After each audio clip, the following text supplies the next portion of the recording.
मेरा शीर्षक है our bright future is entirely in God's hand. Our bright future is entirely, पूरी तौर से उसी के हाथ में, परमेश्वर के हाथ में। हिंदी में लिखा है हमारा उज्जवल भविष्य पूरी तरह से परमेश्वर के हाथों में है। कहिए इस बात को, हमारा उज्जवल भविष्य, हमारा उज्जवल भविष्य, मेरा उज्जवल भविष्य पूरी तरह से, थोड़ा थोड़ा नहीं, थोड़ा थोड़ा हम भी तो करेंगे, मेहनत करेंगे। ये बात तो शैतान ने बड़ी अच्छी तरीके से डाली, नहीं करो, नहीं करोगे तो नहीं मिलेगा। परमेश्वर आलसी बनने के लिए नहीं कह रहा है, परमेश्वर कुछ भी ना करने के लिए नहीं कह रहा है, लेकिन कह रहा है एतबार तो उसी का करो, बस करो, बीज बो, बस उसके बाद चिंता मत करो। क्या कह रहा है?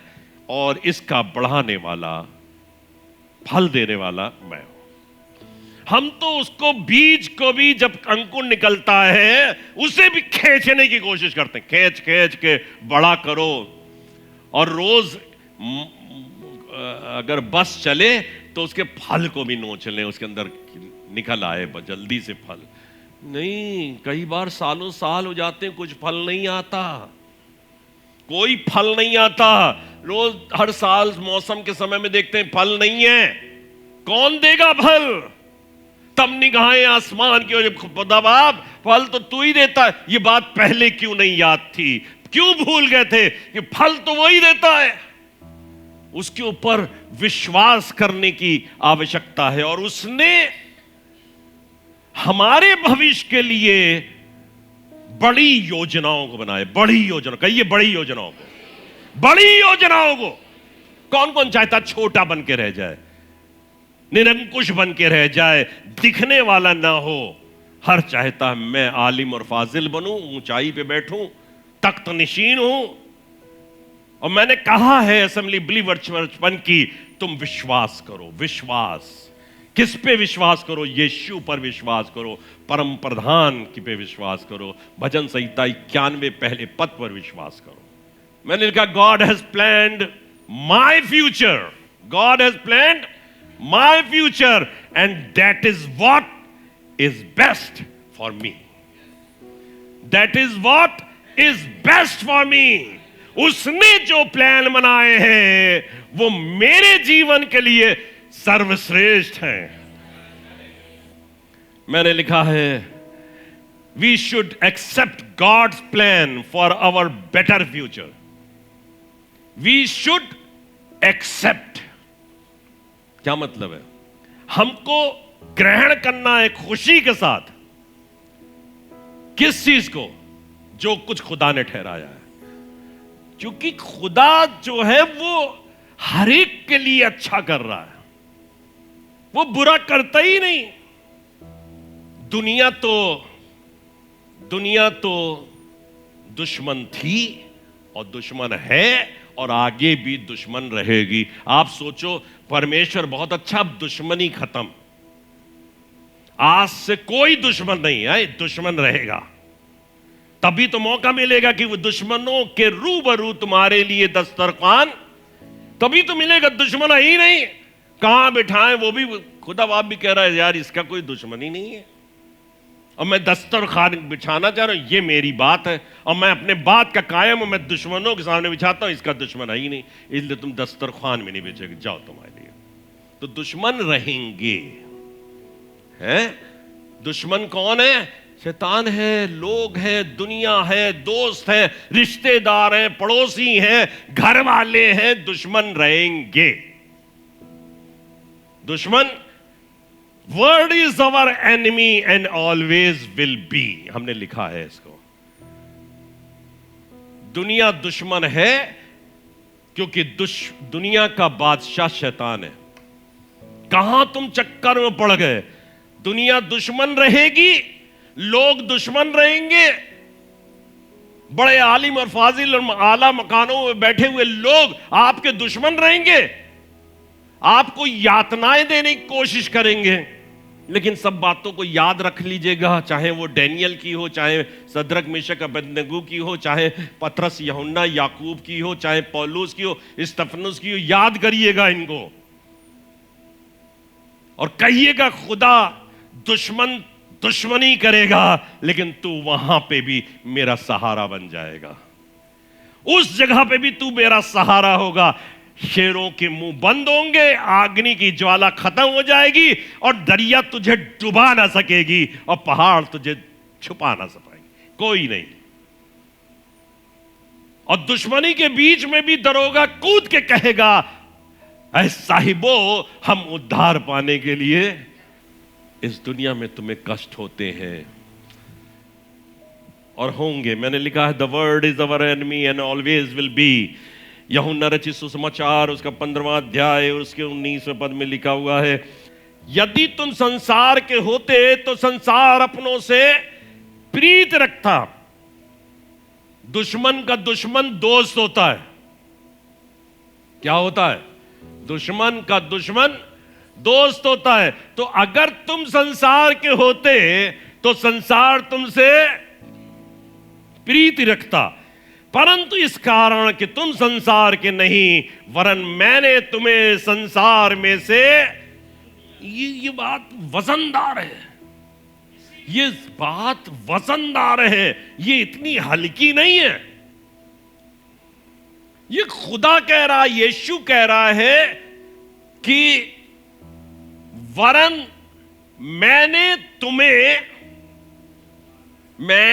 तुम्हें संसार में से चुन लिया। This is has a great wait.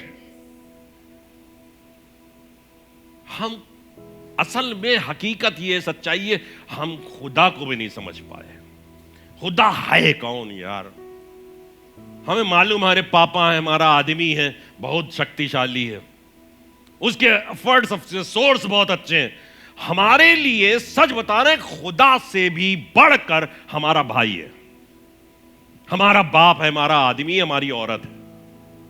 हम कह लें चाहे कितना भी, कितना कुछ बोल लो, लेकिन है तो सच्चाई है। और इसीलिए मसीही कौम आज निर्बल बन गई है, कमजोर बन गई है, क्योंकि उसके खुदा की भी अहमियत उसकी जिंदगी में है नहीं। इबादत भी करते हैं, खूब तमजीद कर रहे हैं, लेकिन मौका आने पे ये नहीं कहते खुदा तू ही इस समय मालिक है, तूने यहां तक मुझे पहुंचाया है। यदि तुम संसार के होते तो संसार अपनों से, अगर संसार के होते हैं तो संसार अपनों से 10 लोग देखने के लिए भी आएंगे, आपका हालचाल भी पूछेंगे। बहुत लोगों को बुरा लगता है कि देखो कोई पूछने नहीं आया, कोई देखने नहीं आया, मुझे किसी ने टेलीफोन नहीं किया, किसी ने हालचाल नहीं लिया। लेकिन आप देखिए, हालचाल लिया जाएगा अगर तुम संसार के होते। लेकिन अगर आप संसार के नहीं हैं तो थोड़ा सा मुश्किल होता है, क्योंकि यीशु मसीह का भी हालचाल किसी ने नहीं लिया। जब उसके कोड़े पड़ रहे थे ना, चिलवे भाग गए थे, सब भाग गए थे।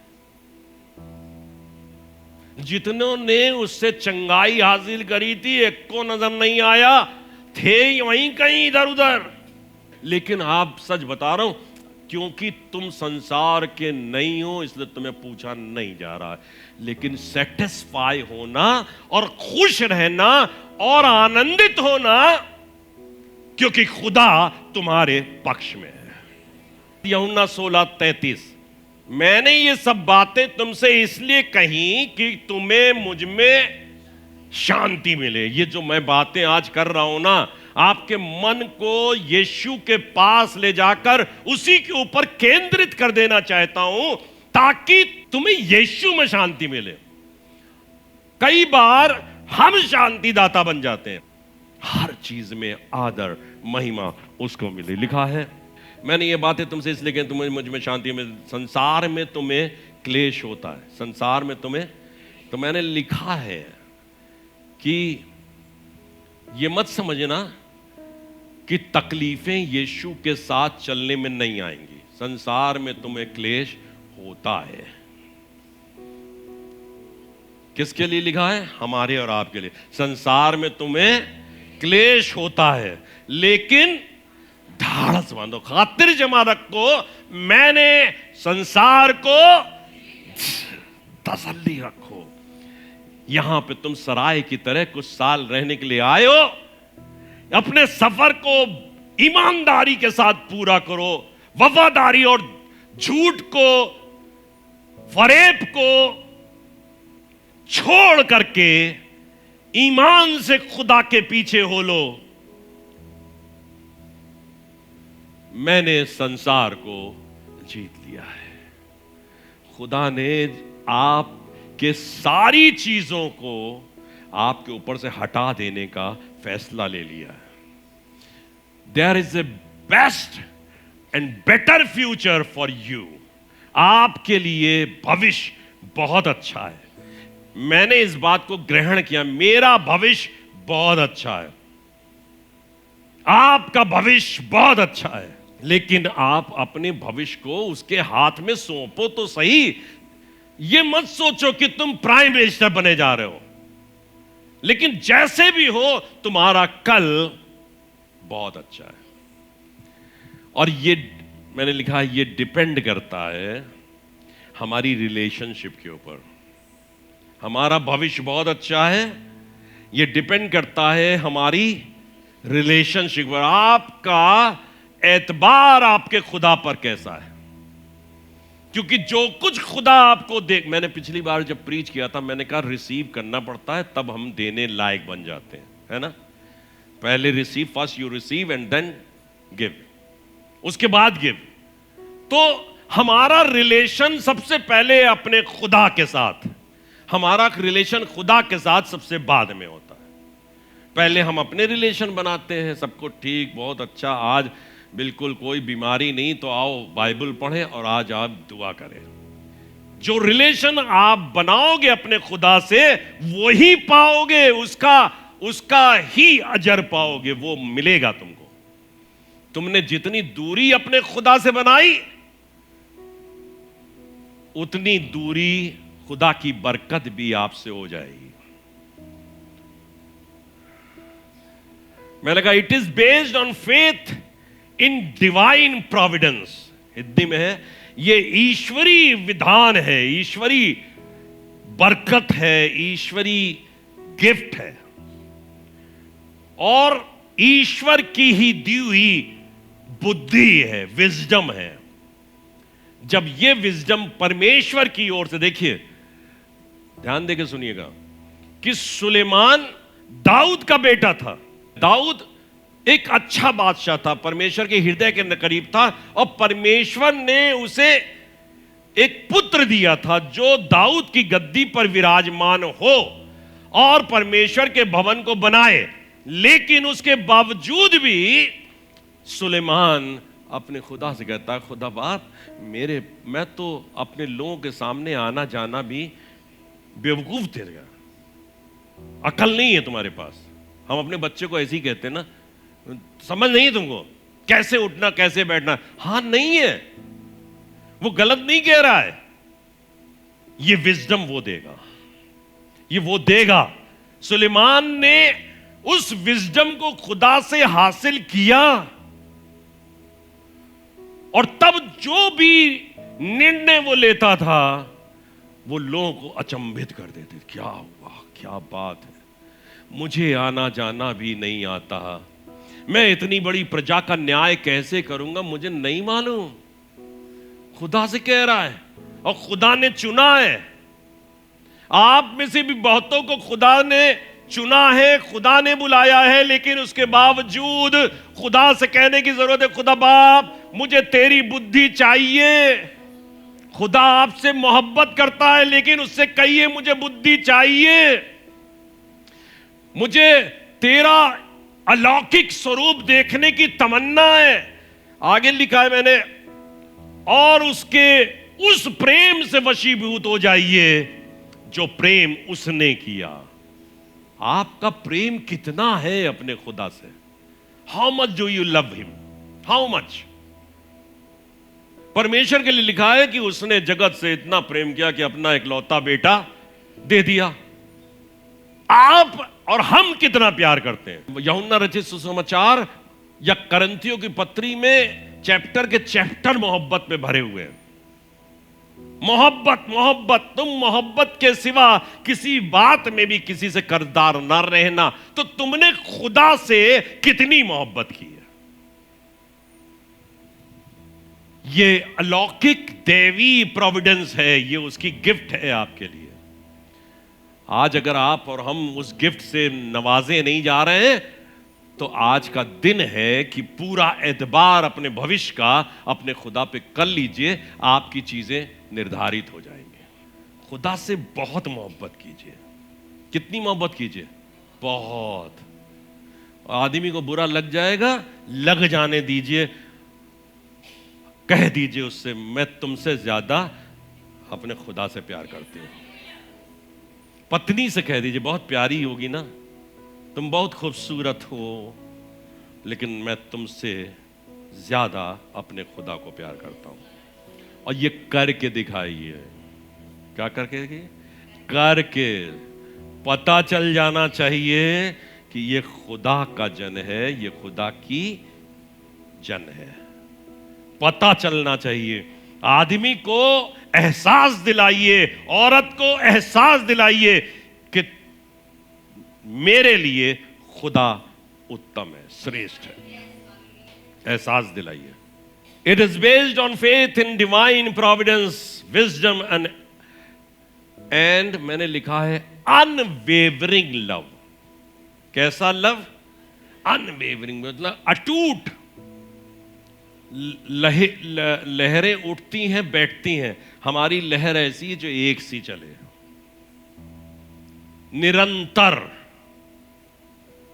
चलती जाए। ऐसा प्यार खुदा बाप तो बहुत अच्छा है, कल तो मेरा बहुत अच्छा है। और जब कल आए तो कल कहिए कल मेरा और अच्छा है। इतनी अच्छी अच्छी बातें लिखी हैं, और ये बात खुदा बाप ने बहुत अच्छी तरीके से ठान ली है। जो बात मैं कह रहा हूं ना, God has control and he has planned each and everything. सब कुछ उसने प्लानिंग कर ली है, वो उसी योजना में काम करेगा। एक आयत निकालते हैं, यिर्मयाह नबी की पुस्तक, उसका 29वां अध्याय 11वां पद। क्योंकि यहोवा की ये वाणी है। क्या क्या? पढ़ी। जो कल्पनाएं कहां की होती हैं? भात की ना, भविष्य की, भूतकाल की है, फ्यूचर की। तो जो कल्पनाएं मैं तुम्हारे लिए करता हूं, उन्हें मैं जानता हूं। I know it. तुम तो नौकरी भी कर रहे हो, गुलामी कर रहे हो, दांव पेच कर रहे हो, फिर भी तुम्हें नहीं मालूम कल तुम्हारा सस्पेंशन होने वाला है। Tomorrow you will be terminated. इतनी मेहनत करके आए और सवेरे एक पर्चा थमा दिया गया, कल से आने की जरूरत नहीं है। तो तुम्हें कुछ मालूम है नहीं, फिर भी तुम परेशान हो बहुत ज्यादा। लेकिन जिसको मालूम है उसको पूछो। लिखा है, मेरे मन में तुम्हारे लिए बहुत सी कल्पनाएं हैं जिनके विषय में मैं जानता हूं। और पढ़िए, वे तुम्हारी हानि की नहीं, टर्मिनेशन नहीं होगा, सस्पेंशन नहीं होगा, तुम्हारी पोजीशन डाउन नहीं होगी, बल्कि इजाफा होगा। इजाफा होगा, कहिए इजाफा होगा। तुम बढ़ाए जाओगे, क्योंकि तुम खुदा की बुद्धि, उसके प्यार और उसकी दैवी शक्ति और उसके प्रेम पर अटूट विश्वास करते हो। अटूट विश्वास, अनवेवरिंग होना चाहिए, लड़खड़ाता हुआ नहीं, कभी इधर का लड़खड़ा रहे नहीं। हमारा विश्वास ठोक के होएगा। जो कल्पनाएं मैं तुम्हारे विषय में करता हूं, उन्हें मैं जानता हूं, वो तुम्हारी हानि की नहीं वरन कुशल की है। कहिए कुशल की है। मेरा कल बहुत अच्छा है। My tomorrow is good. मेरा कल बहुत अच्छा है, और अंत में मैं तुम्हारी आशा पूरी कर दूंगा। परिस्थितियां चाहे जैसी भी क्यों ना हो। यिर्मयाह 29:12 में, तब उस समय तुम मुझको पुकारोगे और आकर मुझसे प्रार्थना करोगे और मैं तुम्हारी सुनूंगा। जब तुम उसकी विजडम से, उसके प्यार से, उसकी बुद्धि से भर जाओगे, तब तुम उसे अगर पुकारोगे तो मैं मेरे मन में तुम्हारे लिए कल्पनाएं हैं। अगर उसकी कल्पना को हमने रिसीव नहीं किया तो उसके बाद तुम कुछ भी पुकारते रहो, कुछ नहीं होएगा तुम्हारे लिए। कुछ भी पुकारते, बहुत से लोग हैं दुनिया के अंदर पुकार रहे हैं और कहते हैं हमको कोई जवाब नहीं, बिकॉज ऑफ द रीजन तुमने उसकी कल्पनाओं को एक्सेप्ट नहीं किया। उसकी कल्पनाओं को एक्सेप्ट करो, उसके मुताबिक चलो, तब लिखा है उस दिन तुम मुझे। और 11 में क्या लिखा था? मेरे मन में तुम्हारे लिए बहुत सी कल्पना है। अब 12 में लिख दिया, तब तुम मुझे पुकारोगे और आकर मुझसे प्रार्थना करोगे और मैं तुम्हारी। लोग ये पढ़ते हैं लेकिन इसके पहले वाली आयत नहीं पढ़ते। 11वीं आयत तो पढ़ो, मेरे मन में तुम्हारी लिए बहुत सी कल्पनाएं जिन्हें मैं जानता हूं, वो तुम्हारी हानि की नहीं वरन कुशल की हैं, अंत में तुम्हारी इच्छा पूरी हो जाएगी। और तब तुम जब मुझे पुकारोगे तो मैं तुम्हारी सुन लूंगा। 13वें पद में लिखा है, और तुम मुझे ढूंढोगे और ढूंढ रहे हो, अपने घर के अंधकार में भी ढूंढोगे ना तो यीशु मिल जाएगा। अपनी विपरीत परिस्थितियों में ढूंढोगे तो यीशु मिल जाएगा। अपनी आओ नाला में उसे ढूंढोगे वो मिल जाएगा, क्योंकि तुम अपने संपूर्ण मन से क्योंकि समझ में आ रहा है, क्योंकि तुम मेरे पास संपूर्ण मन से आओगे। This is the reason. तुम संपूर्ण मन से आ जाओ, आधा इधर आधा उधर, मैं तुम्हें उगलने पर हूं। 14वें पद को पढ़ते हैं, लिखा है, मैं तुम्हें मिलूंगा, यहोवा की वाणी और बंधुआई से लौटा ले आऊंगा और तुमको उन सब जातियों और स्थानों में जिनमें तुमको बरबस निकाल दिया गया और तुम्हें इकट्ठा करके इस स्थान में लौटा ले आऊंगा जहां मैंने तुमको बंधवा करके निकाल दिया था। यहोवा की ये नहीं सुनोगे, बंधुआ करके ले जाएगा, शैतान गुलामी कराएगा, बेड़ियों में जकड़ देगा।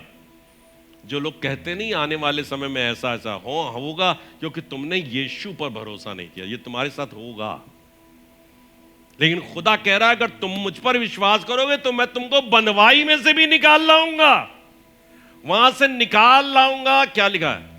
जिसमें मैंने तुमको जबरन, वो जाने दे रहा है, जबरन निकाल दिया था। इंसानी तरीके परमेश्वरी बुद्धि से अलग होते हैं, बिल्कुल डिफरेंट होते हैं। हम लोग समझ नहीं पाएंगे। आप हमेशा अपनी बुद्धि लगाओगे किसी चीज में, सूरज इधर से निकलता है उधर डूबता, ये सब दुनिया कहानी सब हम लोग बताते हैं, तारा ऐसे होता वैसे होता, हमें तो पता नहीं। लेकिन आपको सच बताऊं, ये सब वो कर देता है। वो आपकी मर्जी के खिलाफ अगर कुछ भी होगा तो सूरज को भी वो कहां से निकलता? पूरब से, उत्तर से है? उत्तर से निकलता है, पूरब से निकलता है। देखो हमको तो यही नहीं मालूम, वो पश्चिम से निकलेगा। आप विश्वास करते हो इस बात पे? नहीं करते हो, बेकार बातें ना करो। दिमाग बहुत है हमारे पास। ये हो नहीं सकता, ये हो नहीं सकता कि पूरब से ना निकले। अरे होगा, जिस दिन खुदा चाह लेगा, जिस दिन खुदा चाह लेगा ये भी हो जाएगा। उसने यहोशू से कहा अपना हाथ बढ़ा, ये सूरज वहीं ठहर जाएगा, हिल नहीं सकता। उसके पहले वो हिला करता था, खूब चला फिरा करता था, लेकिन उसने कहा तू अपना हाथ बढ़ा दे। अरे उसने कहा, कौन बादशाह था, कहने लगा बढ़ जाना तो ठीक है, पीछे उजिया बादशाह, उसने कहा 6 अंश पीछे कर दे। कहने लगा कठिन काम कह रहे हो, लेकिन आज तुम्हारे लिए ये भी कर दूंगा, है ना। वो 6 अंश पीछे कर दिया, घड़ी पीछे कर दी।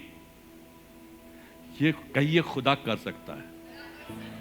God only can do it. God can only do it. वो कर सकता है और आपके लिए करेगा, किसी और के लिए नहीं। जो खुदा के लोग हो, अगर तुम उससे बहुत प्यार करोगे, उसकी बुद्धि को अपने जीवन में मान लोगे, उसकी अलौकिक शक्ति को पहचान लोगे। हम उसकी अलौकिक शक्ति को नहीं पहचान पाए। खुदा कर सकता है, आपके घर के पानी को बदल सकता है।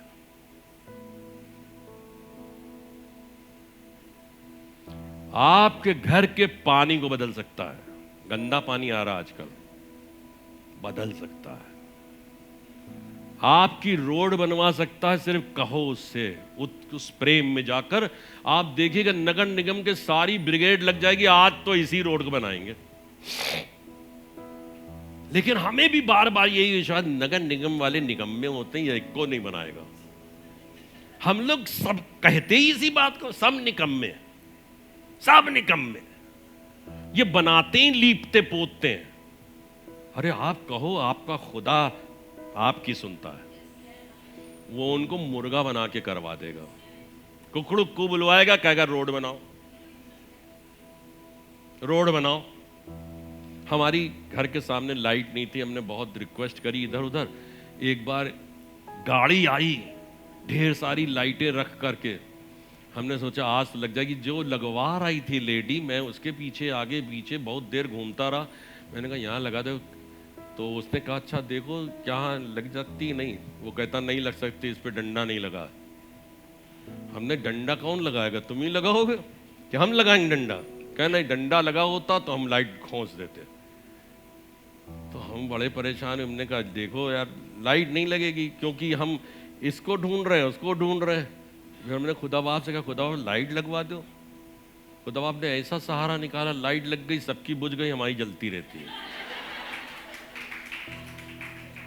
हमारी जलती रहती है। लोग कहने लगे गल बगल के, जी बहुत तेज जलती है। हमने कहा और तेज जलेगी, तुम देखोगे। कहीं बहुत तेज जल रही भाई, हमारी मध्यम पड़ गई। खुदा से कहो, खुदा सब कर देता है, वो सब कर देता है। लिखा है, क्योंकि यहोवा कहता है मेरे विचार और तुम्हारे विचार एक समान नहीं, मेरी गति तुम्हारी गति एक सी नहीं। क्योंकि मेरी और तुम्हारी गति में और मेरे तुम्हारे विचारों में आकाश। मैं जब पढ़ रहा था इसको, मुझे इतना अच्छा लगा था कि कितना बोलूं इसके ऊपर। मेरे विचार और तुम्हारे विचारों में कैसा अंतर है, आकाश और जमीन। हम लोग जमीन की बातें करते हैं और वो आकाश की बातें करता है।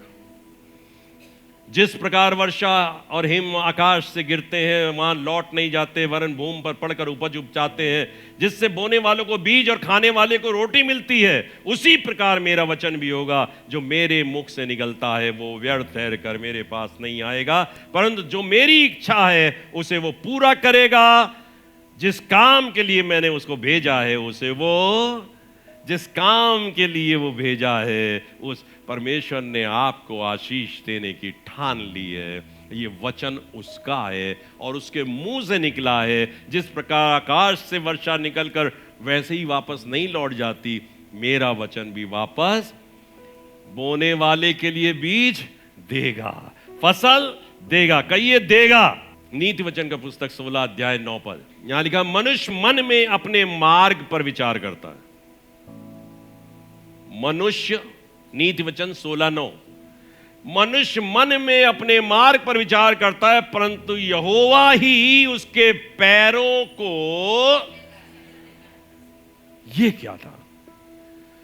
मनुष्य अपने मन में अपने मार्ग पर विचार करता, बहुत सोचता है कि ये कर लूंगा, वो कर लूंगा, ऐसे करूंगा।